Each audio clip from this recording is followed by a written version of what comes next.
issues ahead of Budget Council on the 1st of March and dealing with some of the key priorities for this administration. But while focusing on matters close to home, our thoughts also this week are with those overseas, particularly with all those affected by the devastating earthquake that's affected Turkey and Syria. And I understand there's been another earthquake today in Turkey. We facilitated a charity collection point in Mitcham Market for those who wanted to donate clothing. And I hope all those that can will make a donation, no matter how small, through the Disasters Emergency Committee appeal at dec.org.uk. Our thoughts are also this week with the people of Ukraine, 1 year on from Russia's illegal invasion. The world has been shocked at the atrocities it has witnessed over the last year and Putin's inhumanity. We've also been humbled and inspired by the courage and determination of the people of Ukraine, fighting for their very existence. We've also seen the generosity of the British people, including many here in Merton, to welcome Ukrainians into their homes and shelter them from Putin's bombs. And we pray for the day that peace returns to the cities and towns of Ukraine and hope that it comes soon. Okay, so moving to the Cabinet meeting, apologies for absence. We have apologies from Councillor Fraser, who can't be in attendance. Other than that, everybody else is here. And I'd like to welcome Councillor Neveson, who's at the Cabinet this evening for items 4 and 5. Declarations of pecuniary interest. No, okay. Minutes of the previous meeting, are they agreed? Agreed. Thank you. So moving to item 4, reference from Sustainable Communities Overview and Scrutiny Panel, Clarion Housing. Councillor Neveson. Thank you very much, Chair, for the invitation to speak tonight at Cabinet about the recent recommendations put forward by the Sustainable Communities Scrutiny Panel. I have been told I'm allowed to speak for up to 3 minutes each on each recommendation, and as I have 7 recommendations to discuss, I hope you're all sitting comfortably for the next 21 minutes. I was joking, but I think the number of recommendations goes a long way to showing the seriousness which the panel is taking its scrutinising function. The first 7 recommendations stemmed from our November meeting, where Clarion joined us to discuss their work on both repairs and maintenance in the borough, as well as how its regeneration work was progressing. The recommendations put forward by our panel, all unanimous, were: this panel recommends that it is default procedure for all repairs to have before and after pictures. Number 2, this panel recommends that Clarion, at least once a quarter, help advertise the resident association meetings, including when and where they will be held, and that resident associations are allowed access to the communal boards for them to advertise these meetings.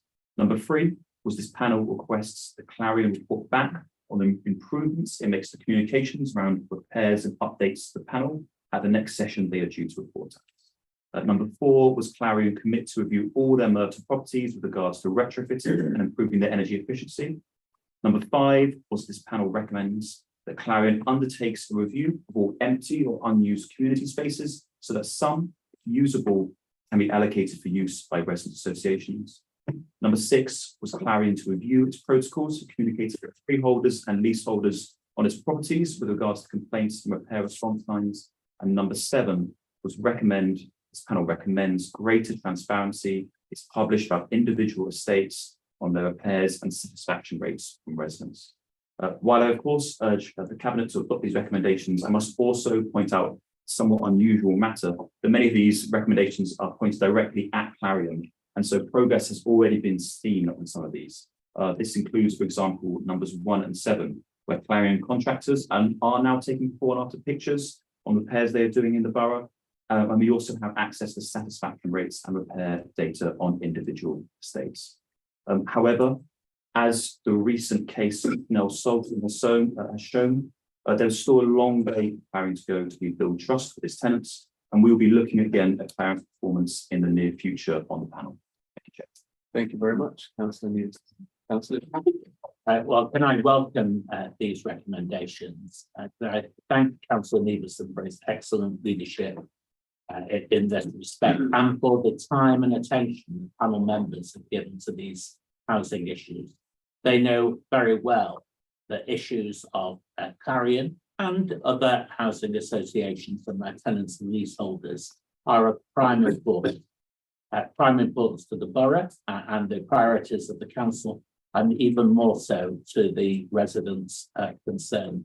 So I do thank him. I'm particularly interested in the encouragement to the panel of residents associations. It seems to me that direct representation of tenants and leaseholders through residents associations is a very important way forward. But I commend all the recommendations that have come from the panel. Thank you. Thank you, Councillor Judd. And can I add my thanks to the chair of Sustainable Communities, but also the panel as well for holding Clarion to account, but also for these measured and robust recommendations. The Cabinet have been asked to note and endorse the recommendations of the panel. Is that agreed? Agreed. Thank you very much. So moving to item 5, which is the waste and street cleansing contracts. Councillor Irons. Thanks very much, Chair. And thank you, colleagues, for your time today. So this is following our decision to end our current contract with Veolia in 2025.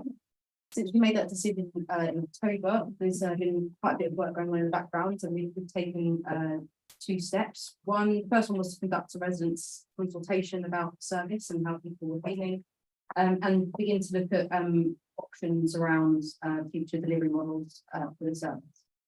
So just very briefly, the results of our resident survey highlighted that our collections have, in the main, and I say this as scrutiny, that whenever I say this stats, it invites criticism for someone to say that their bin hasn't been collected, but in the main, our bin collections have been working pretty well. 63% of people are satisfied with that service. And when you look at the fact that we've got the 7th highest recycling rate in London, and we were able to maintain our collections and things through things like COVID and the driver shortage, it shows that having that resilience and from the market is really helpful to us. However, when we looked at the results for our street cleaning services, their satisfaction levels are only 30%, and that has not improved. It hasn't improved over the time that we've had the outsourced service. We also had to issue Veolia with a SIN that was a service improvement notice, which was focused mainly on street sweeping, and there is a sense of a lack of control over how that service. So we went into this with all of them on the table. There was no preference. There was no pre-decided idea of what we wanted to do. We just wanted to get deliver a model that was best for that. So after assessing the options, we looked at the best value analysis, where we looked at things like finance, yes, which is important, but also the ability to implement and deliver the service, and looking around things like control and how the council can cope with the capacity. So we're making a recommendation today to split the service, to have the street cleaning brought back in-house, to run that ourselves as a direct service from the council, and to outsource the bin collections to the wider market to use their technical expertise and their support in order to deliver that part of the service. So this there is a risk around this though. There's a risk to this approach. It's quite an innovative approach to go to the market and to decouple these two halves. So this decision today gives officers the opportunity to go to the market and see what interest there is in this service, and to see how we may be able to deliver it. And we'll keep you posted on how those conversations are going. We'll bring those things back here. But phase 2 of this work will go on to our specification. So that will come back to cabinet. The specification is very important because those are the things, talk about frequency, talk about standards, and the things that we want to really, that's where all the improvement will hopefully come from. So that will come back to cabinet. That's kind of a short tour of the report. I know everybody's had a chance to read it. I'm happy to take any questions. officers, is there anything to add from cabinet members in introduction? Okay, thank you. I'm going to invite Councillor Neveson to speak on the reference back from scrutiny before cabinet members can ask a question. So, Councillor Neveson. Thank you. So last week saw a special one-off meeting to look at the options for the future of waste collection and street sweeping in Merton. The reports prepared by officers and a cabinet member provide an excellent background on both the work already carried out, including one of the biggest consultations in Merton Council's history, as well as the deliberations that have gone into the proposal to split for purposes. There are no major challenges to this proposal from any member of the panel, and I can only thank Councillor Irons in particular for excellent and insightful responses to the questions posed. Answering questions coherently for nearly 2 hours straight is no feat. In total, 7 recommendations were passed, all voted in unanimously. This panel recommends that further details of the contract specifications, each service, are brought back to a future sustainable communities panel at an appropriate time. Number 2, that street sweeping schedules are published on the Merton website. Number 3, that prioritising street sweeping after bin collections should be included in the specification. Number 4, the council continues the work already underway in support of net zero by 2030, ensuring that the waste collection contract agreement will state that the vehicle fleet needs to be carbon neutral by 2030. Number 5, the panel requests that performance monitoring officers come up with a process for sustainable communities scrutiny panel to feed in and scrutinise contract performance. Number 6, this panel recommends that the council introduces board-based dashboards for identifying fly tip hotspots. And number 7, that the cabinet member for local environments, green spaces and climate change returns to the Sustainable Communities panel once the Environment Bill and legislation has been published. I think these are 7 excellent recommendations that, if adopted, will further help, also further bolster resident trust in the new contract, allow robust panel scrutiny and performance of both services in the future. There is, of course, more work to be done on the contracts, especially as more details emerge about bidders and what the specifications will be. But I believe our meeting helped shine a spotlight on many of the issues that are most important to our residents. And I'd like to thank the panel members for their thoughts and deliberations on this important issue. So thank you, Chair, for the opportunity to speak to me. Thank you, Councillor Neveson. Councillor Irons, would you like to respond to the recommendation? Just to say, thank you to Councillor Neveson for chairing such a big, chaired meeting and really helpful, I think, in shaping where we're going with this. And the panel's questions were really well thought out, and I've enjoyed quite a thoughtful session. Thank you to officers for helping facilitate with that as well. And I think the recommendations that came back are practical. I think they are useful, and I think it will really help to shape how we scrutinise this service in the future, because if we do bring back part of this in-house, there's nowhere to hide, and we want to be able to shine a light on things that are going right and things that are going wrong, so that we can build a service that we are all proud of. And so thank Councillor Neveson for his time, and thank you for inviting me to that. Are there any comments or questions from cabinet colleagues? Councillor McKay. Thank you to both of you. I actually found the discussion that took place at the panel really helpful.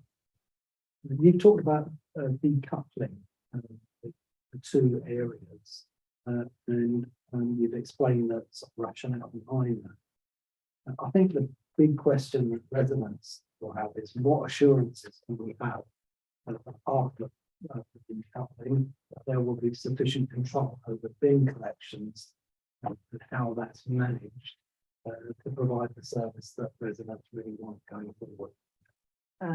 Thank you, Councillor McKay. I think it's a really important question, because it speaks to where we started, where we're heading. So a lot of changes have happened within the public spaces division in terms of how contracts are pulled together and how they are managed.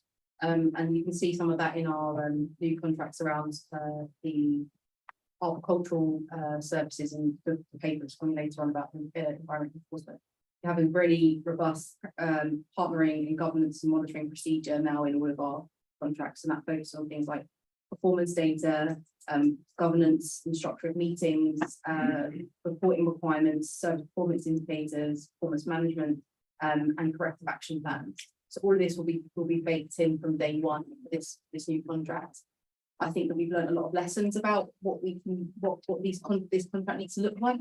And I think we are in a much better position now because we know what this part of the service needs to deliver. As I said, actually, in its current guide, it's not doing that badly, and with a few kind of tweaks and tightening around the edges, I think we could get a really, really decent offer for our residents.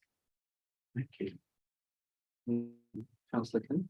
Right, thank you very much for this report, and officers for your input too, and Councillor Nevison for the thoughtful committee you chaired to bring such good proposals forward, and linking to what Councillor Nevison brought up about your proposal to bring street cleaning in-house. How will we build the skills and capacity in-house to manage such a service, and how will you manage the risks around this service? So again, that's a really important question, because when you have an in-store service, there's nowhere to hide. It sits with us, and that's a challenge and an opportunity for us, because we can rebuild this from the ground up, and it can be what we want it to be. But the way forward is to have a really robust exit plan from the current provision, but also to have a really strong mobilisation plan, and we've got about a year to mobilise and to plot this out. So we think we've given ourselves enough time, and with very clear, robust plans, we should be in a good position at the end of this period of time to have the smoothest transition as we possibly can into our own service. There's no further indications for contributions. So first of all, we're being asked to consider the reference from the scrutiny panel. Is that agreed? Agreed. Thank you very much. And then we're being asked to agree recommendations A to K. They agree. Thank you very much. So moving on to item 6, which is the award of environmental enforcement and animal welfare services. Councillor Ryan. Thank you very much, Derek. So this report outlines our approach, the approach we've taken to procure an enforcement service that bolsters our current in-house service. This covers things like environmental crimes, littering and fly tipping, also animal welfare. So the contractor awarded to a company that's been active in the borough for quite some time and has been working quite well.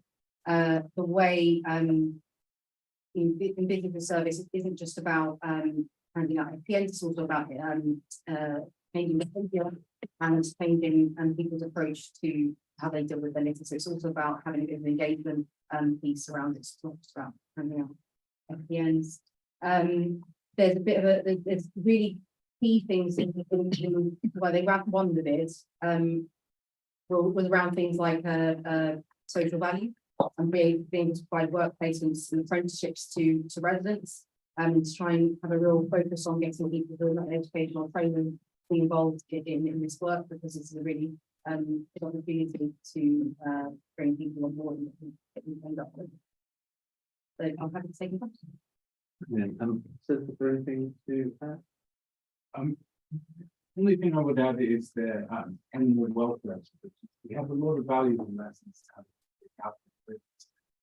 We had to do a lot of rehandling of a lot of a different array of pets, and so we were able to learn lessons from that, and not just concentrate on stray dogs, but really pull that in that will allow us to react to any other future services. So that's why that's. Thank you. Cabinet colleagues, are there any, Councillor Christie? Yes, thank you. Thank you for that. Given that the contract price is being linked to the number of FPNs issued, some residents may be concerned that that creates an incentive for a contractor to issue more FPNs to generate more profit. Can you say anything about what we're doing to minimise that? I mean, it's a fair question, and I think that that's the same question myself. But as I said, the aim of this contract is to raise awareness and to bring about behavioural change for environmental crimes. It's not necessary to just hand out fines. And there's a nice balance within this. It's not just, there's no minimum amount of FPNs that have to be issued to rate the contract's performance, but there is a contract of an SPI around the amount of payment, the ballot payment rate, so the 72% payment rate. So they can't just be frivolous FPNs, they have the FPNs that are of good quality and can actually stand up to scrutiny. So having that balance with the contract allows us to have some assurance around just not just FPN. Very much so. Councillor Alan Brittis. Thank you. Thank you for the paper which talks about enforcement officers, particularly agreed areas of the borough. How will this work? And how will we make sure that enforcement is carried out evenly across the borough? Well, currently the way it's working is that the client team will sit down with the contractor on a monthly basis, and they look at the reporting data from things like Fix My Street and through the reports we've got through the public spaces inbox and through a number of inquiry, and look at what's happening across the borough, and will then allocate patrols based on those issues. Council officers do take up a lot of time, but having that monthly check-in and monthly deployment into areas that we think are of concern means that we can get great coverage across the entire borough, and make sure that where we know anecdotally from our officers being on the ground and doing inspections, where we know there are issues, we can then get deployed into those areas. Thank you. Brilliant. There's no further comments or questions. So Cabinet's been asked to agree recommendations A and B. Is that agreed? Agreed. Fantastic, thank you. So moving on to item 7, climate delivery plan year 3. Over to Councillor Ryan. Thank you, Chair. So this paper is all ready to introduce the paper today. This paper reviews our progress towards becoming a net zero council by 2030 and a net zero borough by 2020. So in November 2020, the council adopted a climate strategy and action plan. The report outlines the progress we've made in year 2 and what we plan to do in year 3. Some of the key developments from year 2 have been recruiting two community retrofit officers who are leading on borough-wide retrofit, launching Merton's new school climate network and charter, continuing to support climate-led action, community-led climate action through things like Energy Matters, which is a brilliant project where people go into schools and try and train up children to teach their parents about turning off lights and make sure that things are energy efficient. But they also have an energy cafe at the end of the scheme where parents are then brought in to have a free energy assessment of their homes. We can help with the cost of living. And we've also been supporting things like the Mayor's Warmer Homes programme, which is specifically targeted at people who are on lower incomes and need to have their homes retrofitted. We're using some of our carbon offset funds to top up that funding if we find that it's not covering all of the works needed. So for the coming year, some of the work we're doing will be including allocating that extra £2 million of funding that this cabinet agreed to at the beginning of the administration, and that will go into hiring a business, a green economy business lead, so they can engage with businesses to get them to retrofit their properties and decarbonise. We'll be launching a business retrofit scheme, so we can try and help businesses access the finance they need to do that. We'll be hoping to establish a community retrofit loan, because for some homeowners, they earn too much to qualify for help. They don't earn enough to retrofit their homes. We're trying to plug that gap with some of this money. And we're also developing a tool to assess the impact of our council decisions on our climate agenda. So there's some really exciting things about to happen in year 3, and hopefully be able to discuss that as we go. Thank you.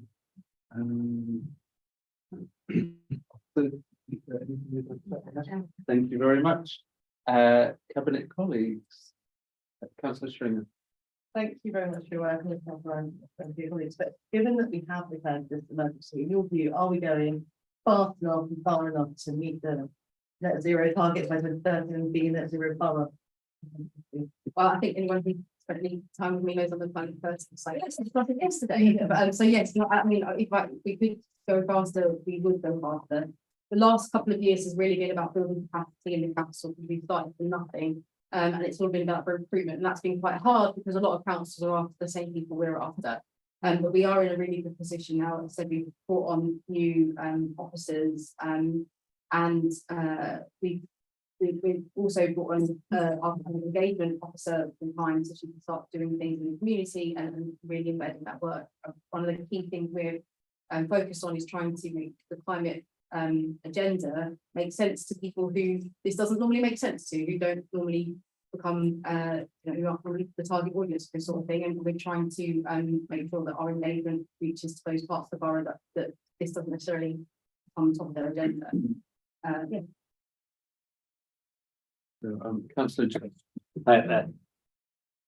Thank Cabinet member for her leadership in this area.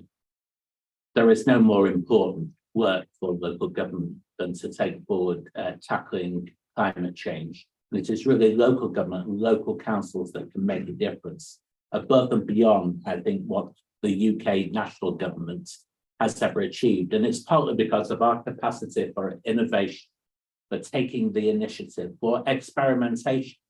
If we get it wrong, we can learn lessons. If we get it right, then that good practice can then be spread across council, across the country. That's what we did with the Merton rule, where we did get it right, and 140 councils followed Merton's lead in terms of on-site renewable energy.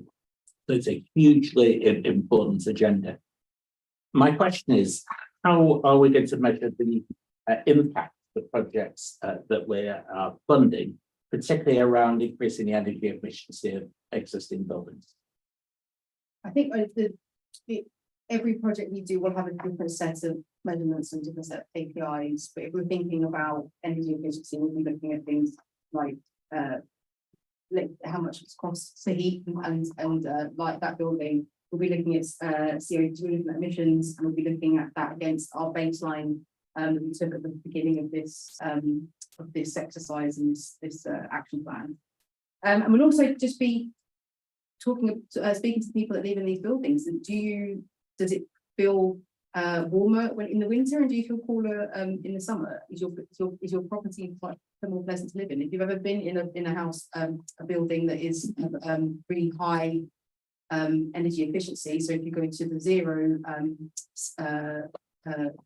building in Brains Park, which is a great development in this borough, you go in there and you feel the building feels different, and it feels better quality. It just feels like a nicer space to be in. So I don't think we can ever underestimate that human element of all of this as well. Just what does it feel like to live in this building?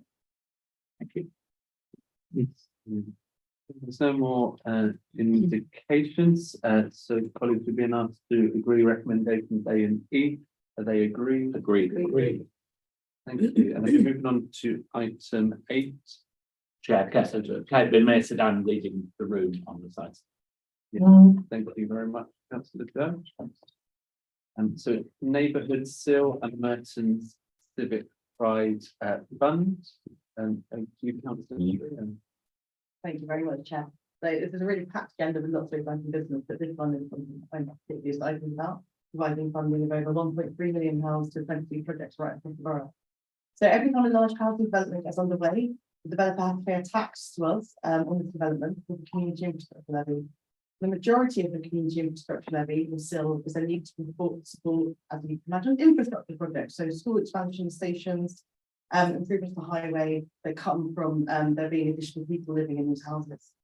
But 15% of this tax is set aside for neighbourhood projects, and back in autumn, we opened the Civic Pride Investing in Neighbourhoods funding pool. So just looking for ideas that met the kind of civil regulations, because it's regulated nationally, while helping us to achieve our priorities. So our priorities are nurturing civic pride, building a stable future, and creating a borough of sport. We received a really large number of applications, 39 in total. So it was an absolutely huge amount of work for the team to do. So particularly like to thank Tara Butley here tonight and Tim Capley, who put in hours and hours of work into reviewing the bids and assessing them against the criteria and undertaking due diligence. I'd also like to thank Councillor Natasha Ryans and Councillor Caroline Marvia for their involvement in reviewing and prioritising the bids. We were really impressed by the breadth and the quality of what came to us, and I'd like to thank everyone who applied. When we discussed this and opened the fund back in September, we thought that we'd have an estimated £750,000 to distribute, which was a lower amount than normal due to decreased development during the pandemic. However, I'm delighted to say that with work recently beginning on some large housing developments, particularly, for example, the former Tesco's car park in Burlington Road, that's added to the still pot. So we're able to include £1.3 million in the Civic fund. The 22 projects that we recommend for funding are listed in section 6.3 on page 177.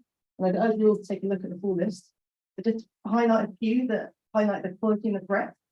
The two largest grants are about sports. So firstly, Merton School Sport Partnership, delivering many more school sports coaches, training up 24 young people to become and deliver sports coaching. And secondly, you might not know that we have a brilliant BMX track club in Mitcham, Merton Saints, and we're going to invest £130,000 in bringing their track up to scratch and upgrading their lighting to make it more energy efficient. Alongside that, several other projects invest in our brilliant parks and green spaces like Garfield Park and Walton Green. So secondly, a number of the grants are about supporting the transition to a net zero economy that we've just been hearing about and supporting biodiversity, including supporting Merton Garden Streets, New Rain Garden, and sustainable Merton's projects like community champions. Finally, some of the projects are focused on restoring civic pride, partly through supporting brilliant community activities like helping disadvantaged younger people into employment and the excellent youth charity Uptown Youth, and partly by investing in the things that we should be so proud of, like the historic chapter house in Merton Abbey Mills, which will now be able to help host these drama groups by Anna Una, and supporting cultural activities in the wonderful Vestry Hall. So finally, we're also proposing improvements to the ward allocation scheme, whereby smaller plots are available to ward councillors to invest in their area. So based on feedback last year, we look forward to working with officers and councillors over the coming year to prepare exciting bids across the borough. Chair, the recommendations include some formal arrangements around the awarding being subject to some further due diligence and allow some delegated authority for small amendments that may need to be made. But thank you very much for discussing tonight. Thank you. Thanks for okay, thank you very much. Cabinet colleague, Councillor Christie. Thank you, Chair, and thank you, Councillor String, for your feedback. I think it's great that we're doing funding all of these projects. But given that a number of the projects that have received funding have got funding over the next several years, how are we going to make sure that we getting new ideas as we work our way through them?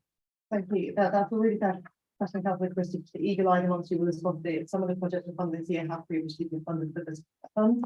And still funding is very clear that it should be it shouldn't incur any kind of ongoing revenue implications. But the projects that we're funding were kind of vital ones that we thought were really important to support. But what we're looking at now is putting those on a more even keel and finding other more sustainable ways to fund some of those projects.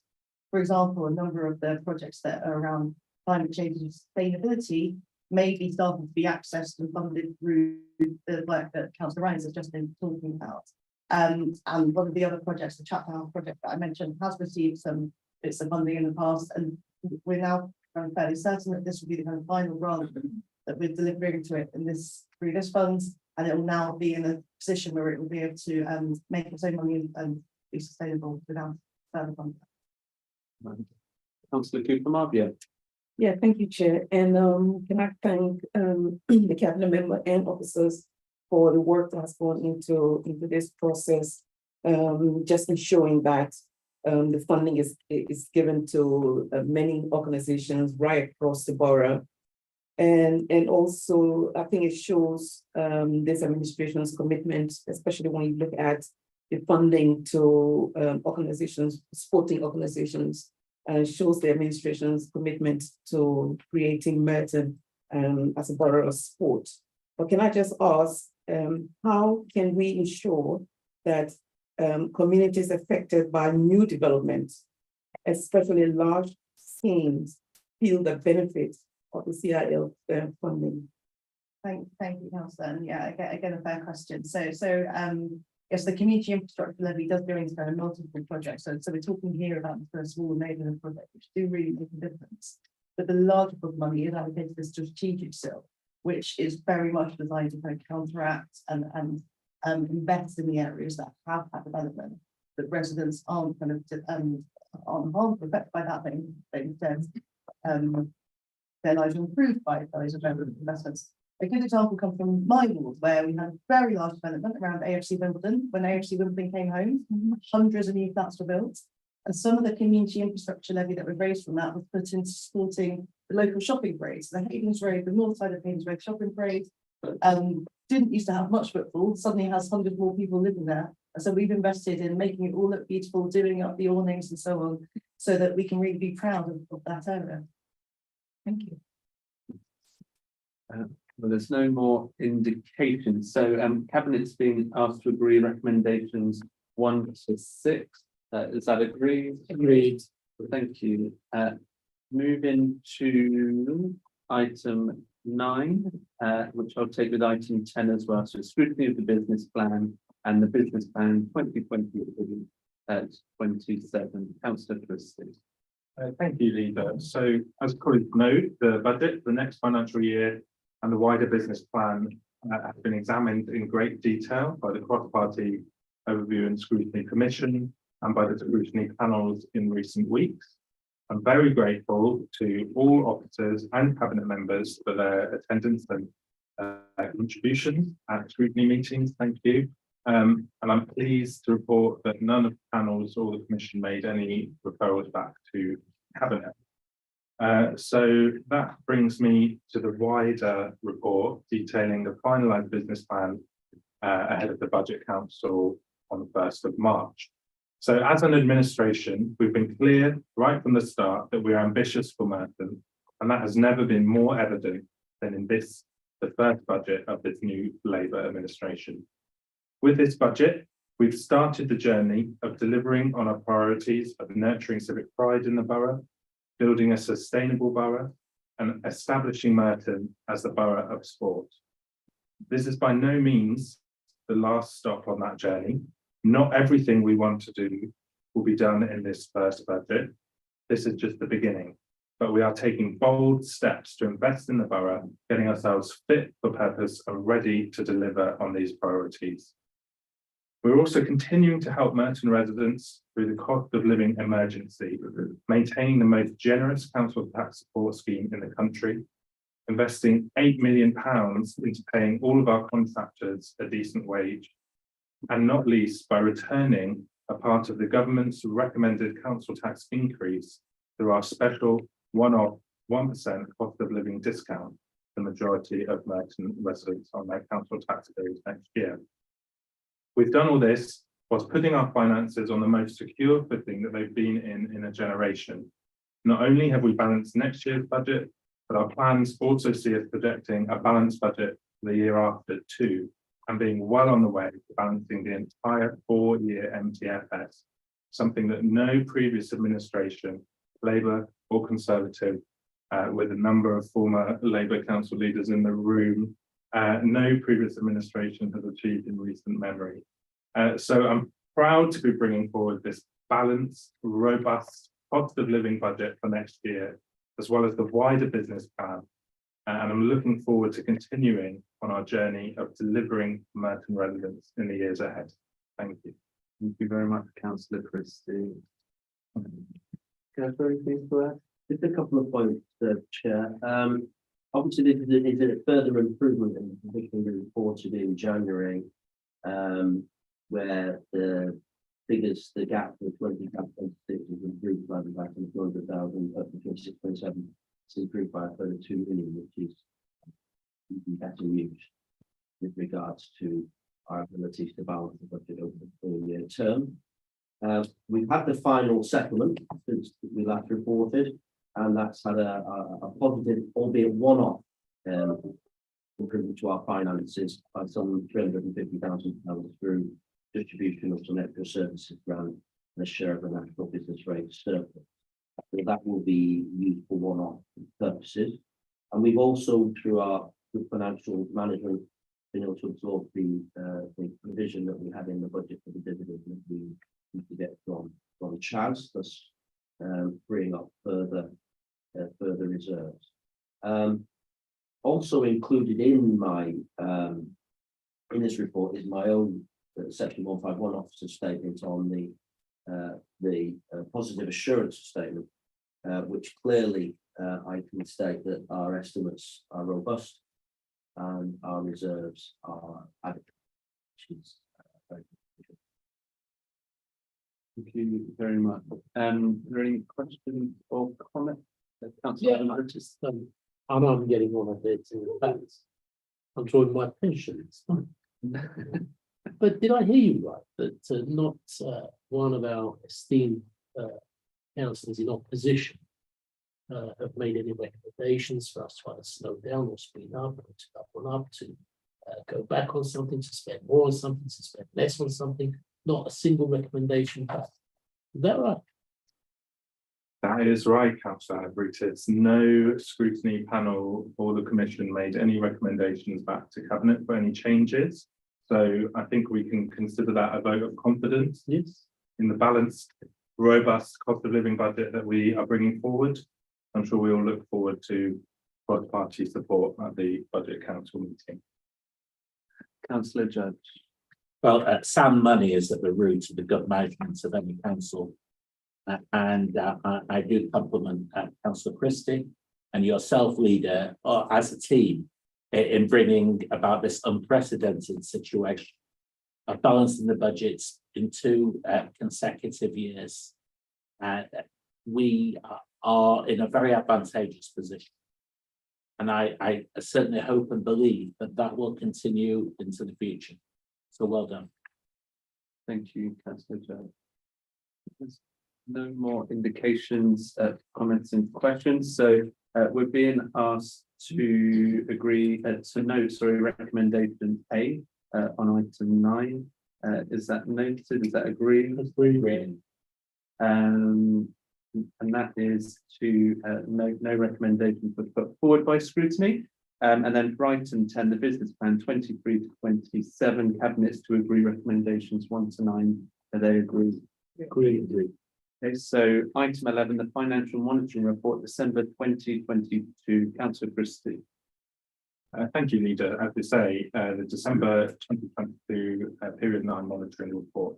I'm pleased to report that our net position has moved favourably again, and we now have a projected end of year position of a favourable variance of £875,000.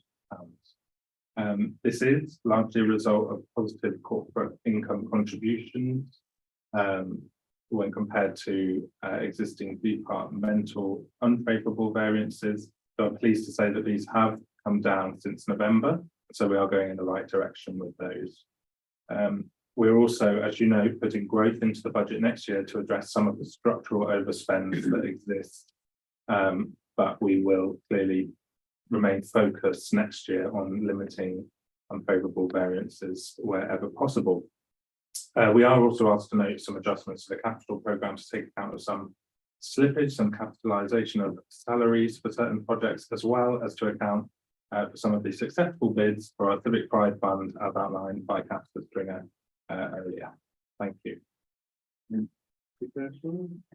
Just a couple of points, Chair. Leading to note a further reduction in the directorate overspend position. The report also includes a considerable amount of expenditure we've incurred on some emergency incidents over the year, which has been assisted in some respect from the additional investment income we're earning on not only the money we received from Chad, but also in the general improvement that we've had in interest rates, which is my position. So we are in a very good position going forward from that point of view. I would also add that attached to this report, because it's one of our quarters, period 9, there is an update on our arrears position, our debt arrears position, and Sarah and her task is here. Should you have any questions on that report, and to remind members, of course, this will also be considered by the Clerical Monitoring Task Group. Thank you very much. Any questions or comments from cabinet colleagues? No. Okay, so we being asked to agree recommendations A to C, is that agreed? Thank you very much, colleagues. So moving to item 12, which is future home care arrangements for Matt and Councillor McDade. Thank you, Leader. And can I start by thanking the officers for producing what I think is a very clear report on this very important matter. Section 1.1 on page 585 sets out the recommendations into D, and they are that we approve future home care arrangements for a period of 5 years. So recommendation B, really important. We pay the London living wage for all staff engaged in delivering services on the contract. And I think that reflects the values of this administration, and I'll come back to that in a minute or two. That we delegate authority to the Executive Director for Adult Social Care, Integrated Care and Public Health. Bit of a mouthful, but we all know that John will take responsibility for that in consultation with myself for actually awarding this contract. And then finally, you're asked to note a fair cost of care, an XP, and the market sustainability plan, which will be published on the council's website and be submitted to the Department of Health in time to meet the deadline on the 31st of March. So this contract fulfills a statutory duty as is set out on page 585.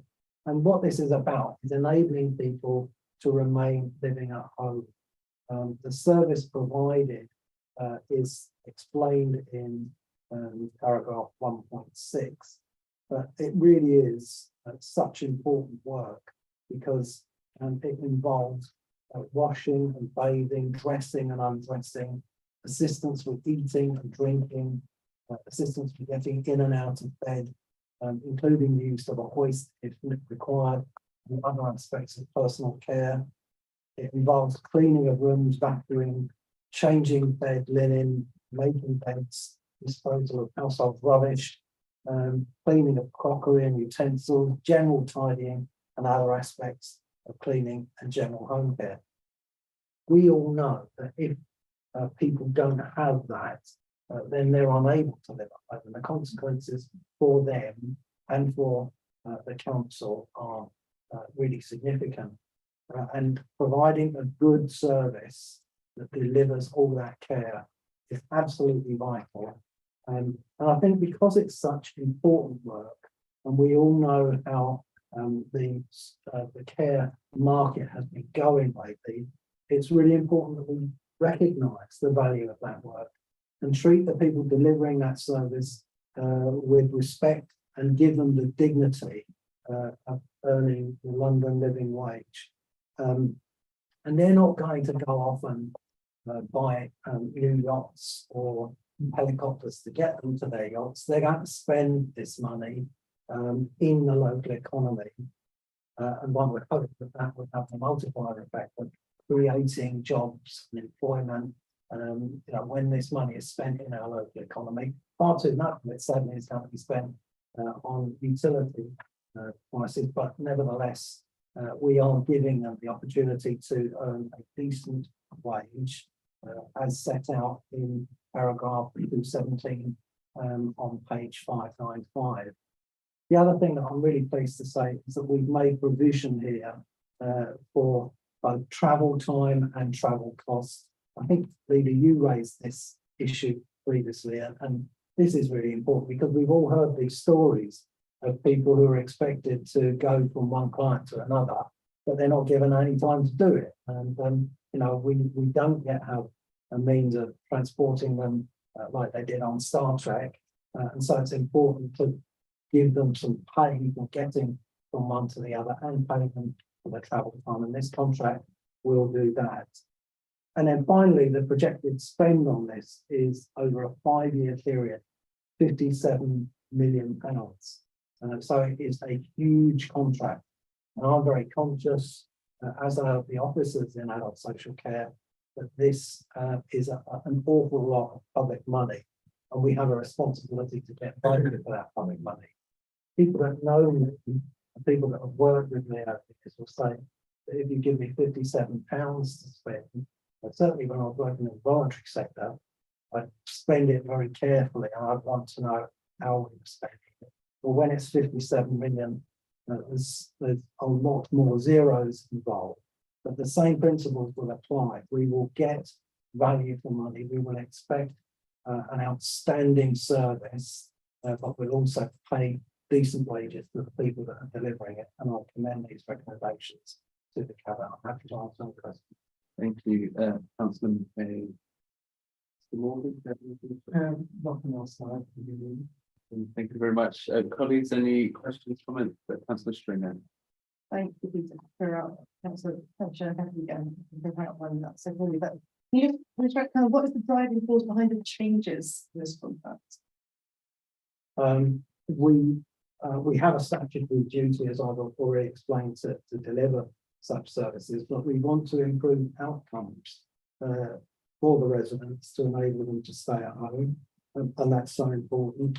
And I've talked about travelling and the travel costs and the travel time for staff, and improve carer support right across the borough. That's one of the things that we are doing. We're all reorganising the way we deliver this in order to get an equal service right across the borough. So I hope that we can achieve one of those objectives. Thank you. Councillor Cooper-Marvia.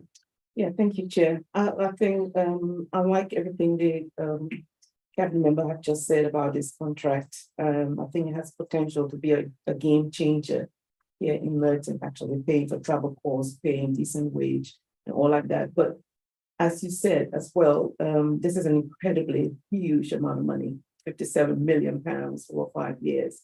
So just wondering, how do we ensure proper contract management over the 5 years and to also get value for money and also ensure that the right care is provided to those people who need it?